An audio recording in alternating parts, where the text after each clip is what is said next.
Hello, everyone. I'm so excited to be here with you today. Love, concern, and commitment to making a difference brought us together to Washington, D.C. We have taken the time to be here because we know change is possible. How exciting to be with people that know to bring change, you need action.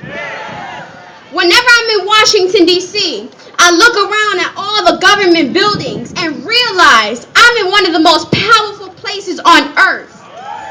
Being in D.C. also makes me think of my favorite saying, when the power of love overcomes the love for power, the world will know peace. It is a quote by the late Jimi Hendrix. If our elected officials followed that principle, I would be able to say I'm in Washington, D.C., one of the most loving places on earth. Instead, I stand in our nation's capital where there is not enough love, too much injustice, and very little peace. Too many of our politicians, Wall Streeters, and large corporations are guilty of stealing from Americans one of the most basic things we need to survive, and that is hope. Hope gives you the will to survive. It is hard to have hope when you cannot afford to take care of your family. When the hopeless outnumber the hopeful, you will get chaos. Politicians, Wall Streeters, and large corporations, do you see how chaotic our country has become because of your need and love of money and power? One of the reasons Occupy Wall Street and other Occupy locations are growing is because people are tired of seeing politicians putting Wall Street and big businesses first. Wall Street should be taxed, and there should be tax increases for the wealthy. To whom much is given, much is expected. But we all have to pitch in and make a difference.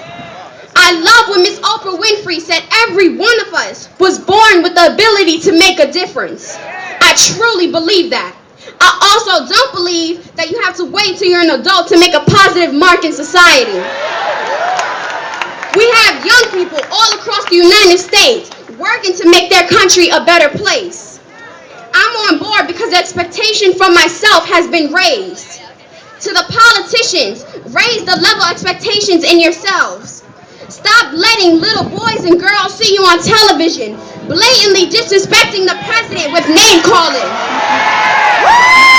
You can disagree with the president without being disrespectful.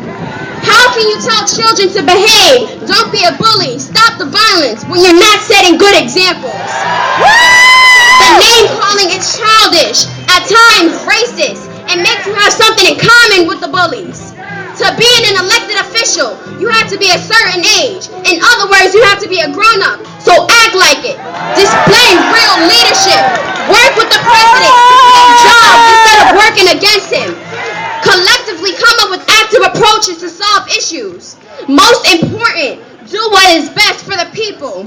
Let your love of country be stronger than your love of power. Dr. King put it best. He said we must learn to live together as brothers or perish as fools. I don't believe Dr. King would have a memorial here on the National Mall, the first non-president to be so honored, if he craves power more than love. There is no greater love than putting your life in danger for the advancement of mankind. He was the epitome of the quote, when the power of love overcomes the love for power, the world will know peace. So let us all use the example set for us by Dr. King and show the world that the power of love is stronger than the love for power. Thank you.